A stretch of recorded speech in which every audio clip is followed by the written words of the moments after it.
Why do we struggle with the term sex addiction? Today on the Faithful and True podcast.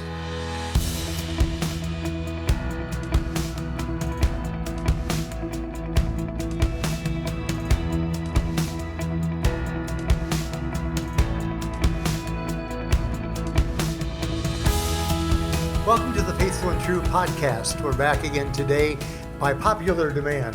The phones have been ringing off the hook to get Elizabeth Griffin from the Faithful and True counseling staff back on the podcast with us. So Greg and I have extended the invitation, and you were gracious enough to show up again for us today. Last time, Greg, we had I thought very engaging and interesting conversation about, is sex addiction a thing? Mm-hmm. And that podcast seemed to fly by, and We've gotten good response to it. If you're joining us for the first time, whether it be the audio version of the podcast or our YouTube video version, we thank you for joining us. If you're on our YouTube Faithful and True channel, click on subscribe and then give us a like. We appreciate your support as we try to spread the good news of Christ and helping those that need our message of hope and guidance going through the rough waters that can come with unwanted sexual behaviors. So, Greg, welcome back again today. Yeah. Well, and Elizabeth, it's great for you to be with us again. And like Randy said, we're going to continue our conversation about this idea, is sex addiction a thing? And the place I want to begin is this idea of what has been the relationship between the recovery community and sex addiction. Like, when did SA, we're familiar with AA, the Alcoholics Anonymous, but in my own recovery, I was a part of an SA group, Sexaholics Anonymous. We have the white book, there are the 12 steps. So what has been the relationship of the recovery community to sex addiction, and has it been something that has been accepted there as far as an issue? I definitely think that sex addiction within the recovery community to a large degree has been accepted. The first 12-step, and again, I think I have my history right, 12-step meeting for sex addiction was actually here in Minneapolis, and it was SAA. Okay. So they're different. There's SA, there's SAA, there's SCA, there's SLAA. So there are a number of fellowships that have developed for 12-step sex addiction work. But I believe the first one was here in Minneapolis and was an SAA group. Now, it's kind of interesting. I do think the AA field had trouble in the beginning accepting sex addiction. Mm-hmm. So you can see some cartoons from the 80s and 90s where a person struggling with sex addiction would go to a 12-step AA meeting because there weren't any SAA meetings to go to. And the person says, hello, my name is Bob and I'm a sex addict. And he's in one side of the room and everyone else is huddled in the corner over on the other side of the room because the other addictions haven't quite known what to make of sex addiction, especially in the 80s and 90s. I think now you certainly see people, Patrick Carnes talks about addiction interaction disorder. And so over time, people have seen the connection between drugs and sex addiction, food and sex addiction. Patrick always tells a story about, he had a client one time and it was a woman and she had an eating disorder. And when she was acting out sexually, her weight would drop. When she would get her sex addiction under control, her weight would increase. And so we have started to realize in the last 15 years that Pat always says addictions are like carrots. They come in bunches. Right. That oftentimes people just don't struggle with one addiction. They also struggle with another addiction. Right. And in our population, it's primarily men who come from some sort of faith community. And so they have sex addiction, and the other two that we see would be food addiction, and the other one is workaholism. Yes. And so it's the very same principle. If I get one under control or start paying attention to one, the other one starts to get out of control. So, in the beginning of treating multiple addictions, I remember working in places I felt like I was always stamping out a fire. I'd get one addiction, the client would get one addiction under control, and you'd feel good about that. And then you'd look over and go, oh my goodness, Right. And so we have certainly seen that interplay. And I do think one of the things I love about Faithful and True is that we are a program that looks underneath the addiction to see what is the underlying foundation of whatever the addictive behavior may be. Because whatever is driving one addiction is driving the all. other different. So Yes. if you get in there and start addressing the roots, what you're going to discover is then there will be less energy for all of the Addictions, absolutely. One thing I would hear Mark talk about is, if you have multiple addictions, you start with the one that is going to kill you first, and that's where your energy goes. And the other thing that he would say is this idea of addressing the addictions individually, but also comprehensively. That I see them as a whole, but I also, if there's specific problematic behaviors, I have to go over after those behaviors individually. Absolutely. So I have clients who walk in the door and it's clear they're alcoholics or drug addicts and they're actively using. That's not my specialty. Right. And that does, even though it's still an addiction, that does require a specific skill set. And if they're actively using, I can't treat the sex addiction, even though that may be raging out of control too. Right. So I'll often send them to get sober. And then, the place that I sent them to get sober will send them back for sex addiction treatment. That's a great question. It made me think of a question that comes up all the time, and that is your definition of, when it comes to the sexual addiction field, the definition of sober.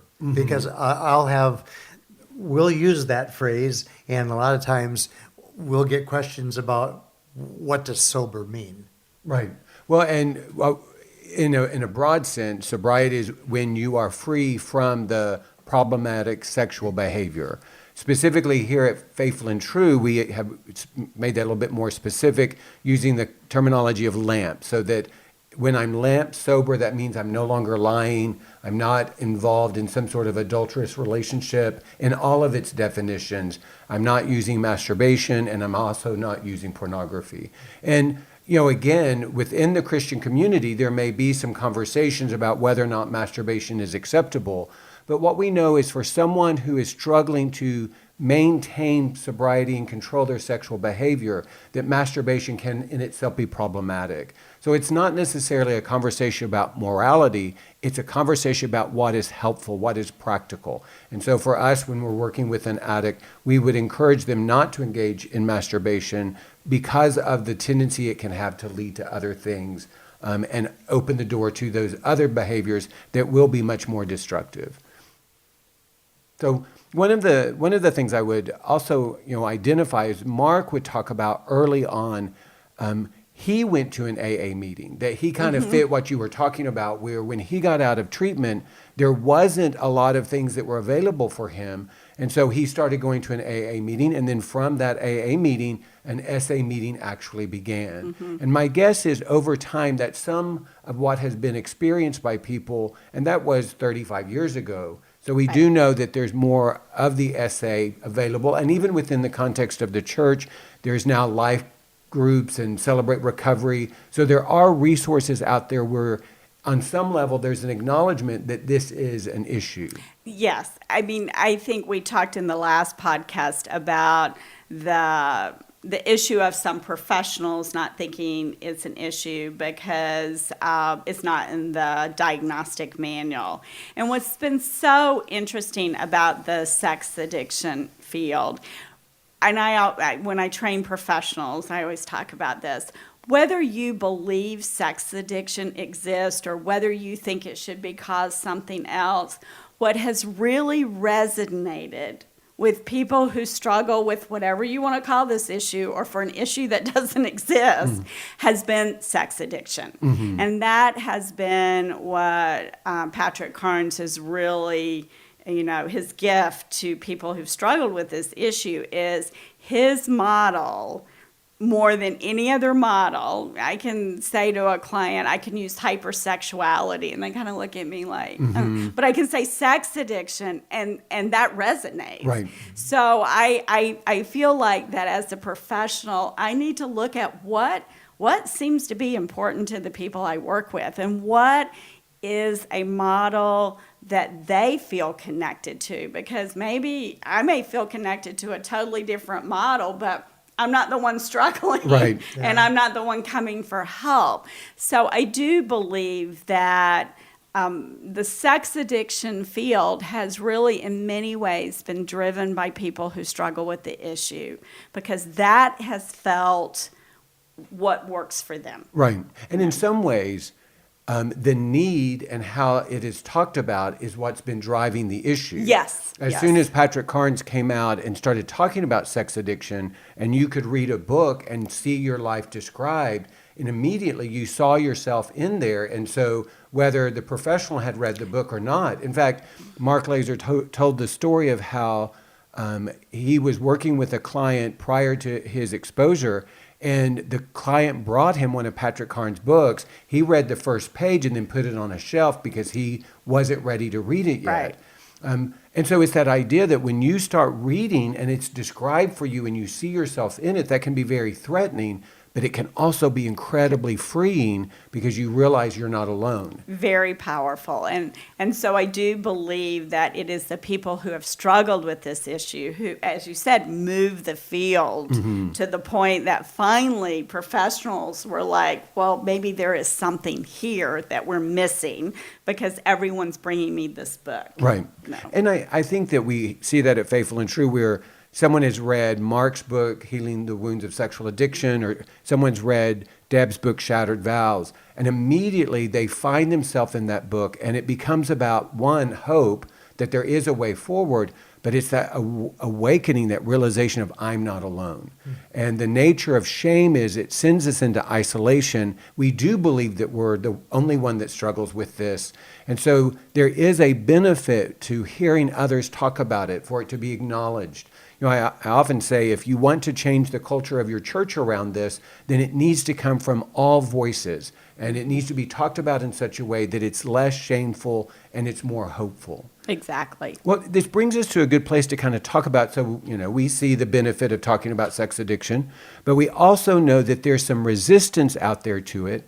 And the first thing I would say, and we kind of talked about it in the last podcast, this idea of when people use addiction and any addiction for an excuse for their behavior, then the whole field of addiction kind of gets a bad name. It's seen as, instead of it being helpful, it entraps people in a destructive behavior and excuses their behavior. So how would you help a family member or an addict, him or herself, to understand addiction is not an excuse?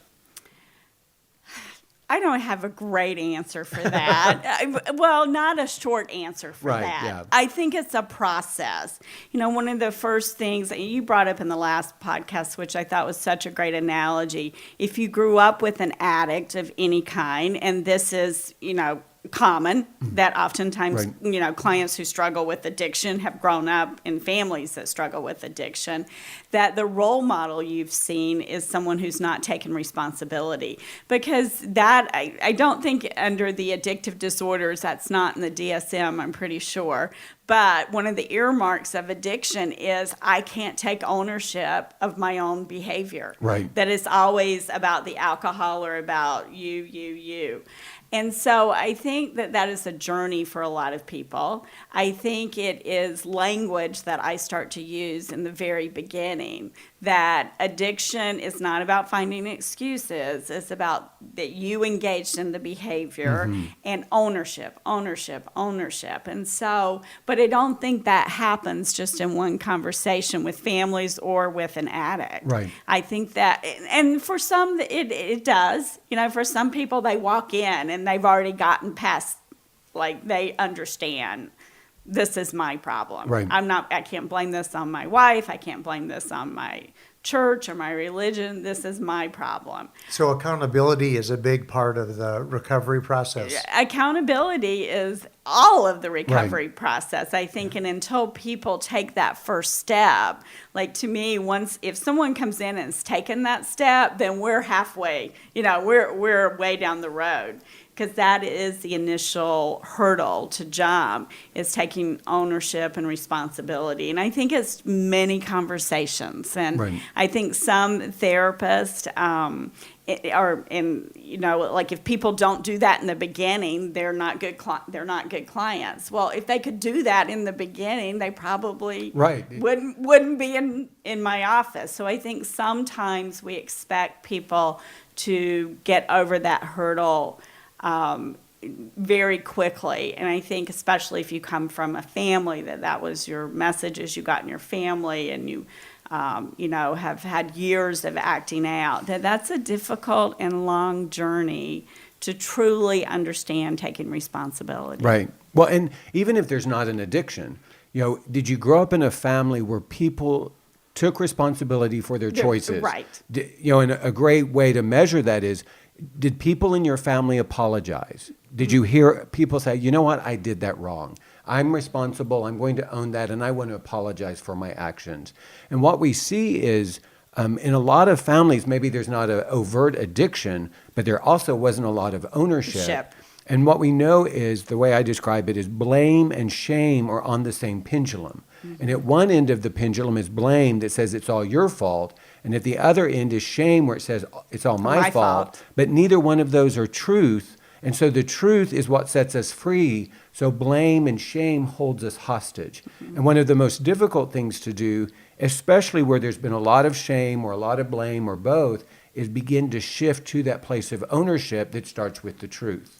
And that brings us to kind of the second thing that causes people to be resistant, is that idea, that fear that if I own that I'm a sex addict, like, we talked about in SA, you start the meeting, hi, my name is Greg, I'm a sex addict.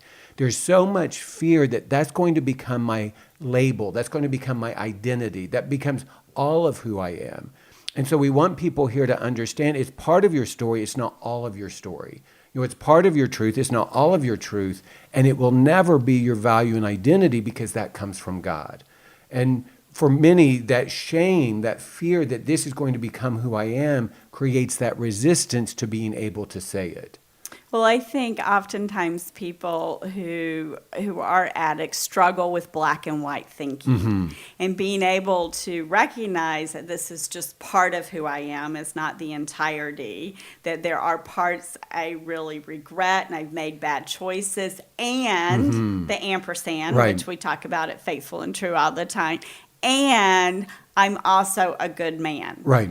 And I think it's hard. I mean, that takes a lot. In the literature, it's talked about as a psychological flexibility. Mm-hmm. And psychological flexibility is the earmark of psychological health. Right. And again, people walk in the door. I mean, when I walked into the door of my therapist, I was not the picture of psychological health, So I had to learn those skills. Right. And so when people walk in the door and do that black and white, shame, blame, good, bad, right. That is the process of therapy to help them, move toward that psychological flexibility and understanding the ampersand. Right.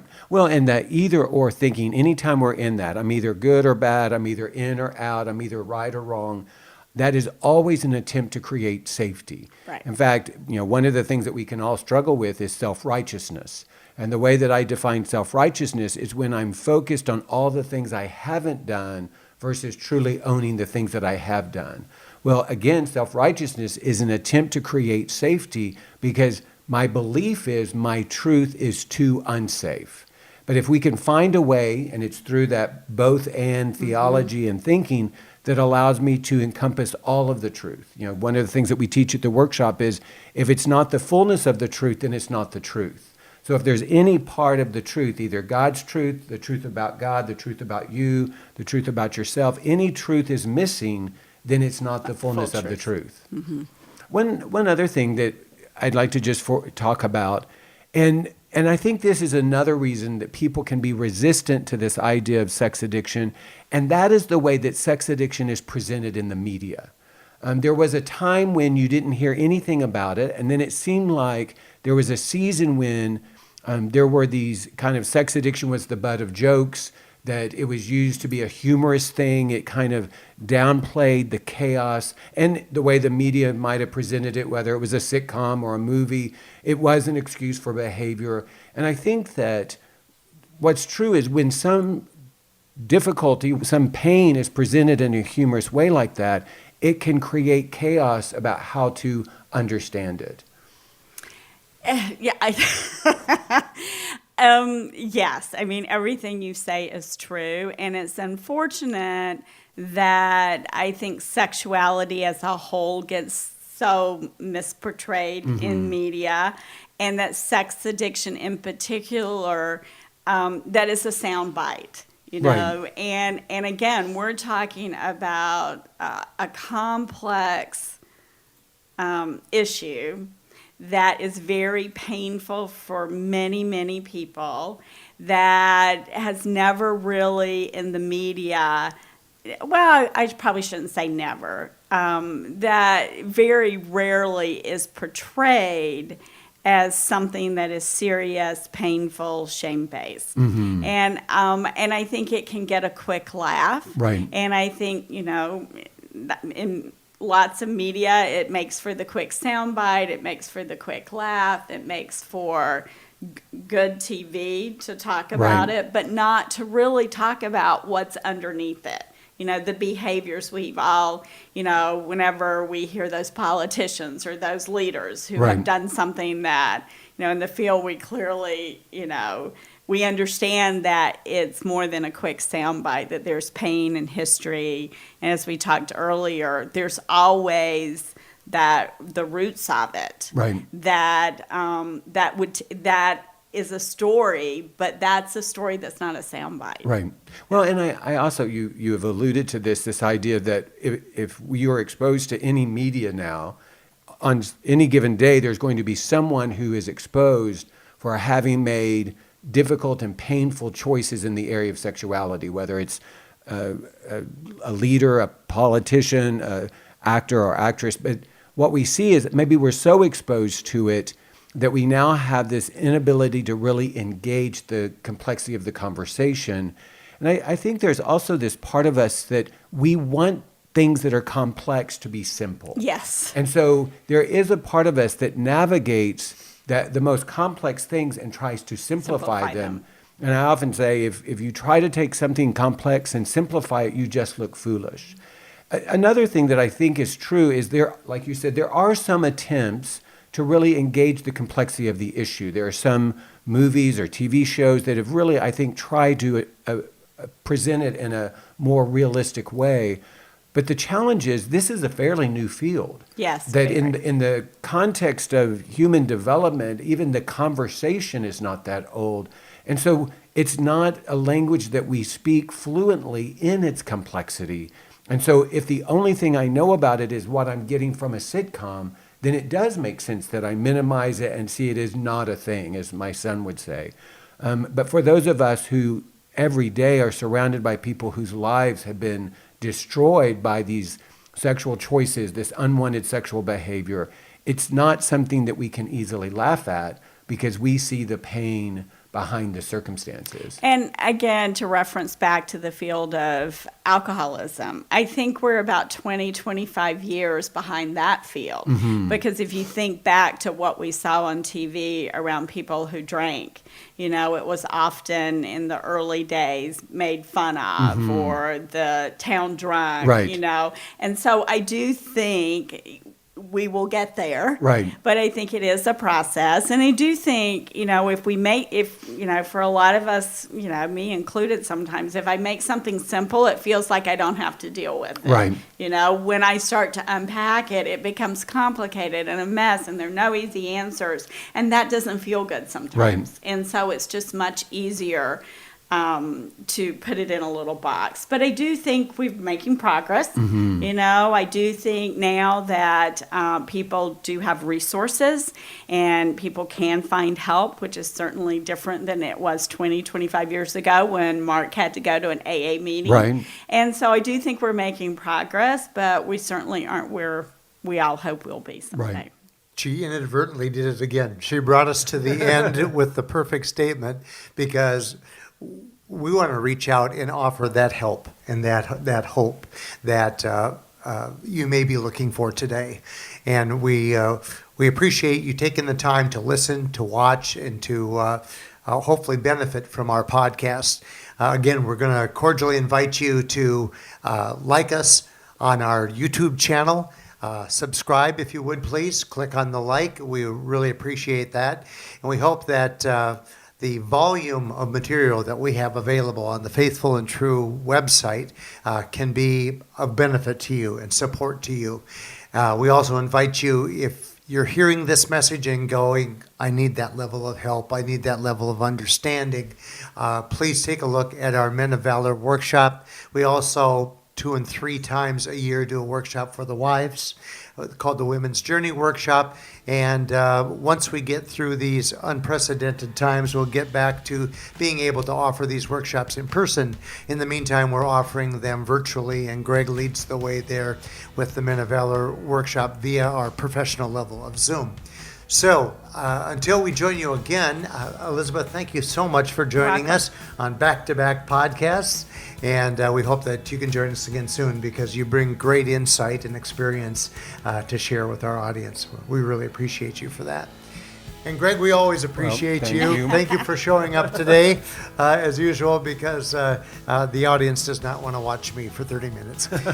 So until we join you again next week, thank you very much for joining us. We hope that this coming week for you is going to be a week that's filled with many blessings and great vision.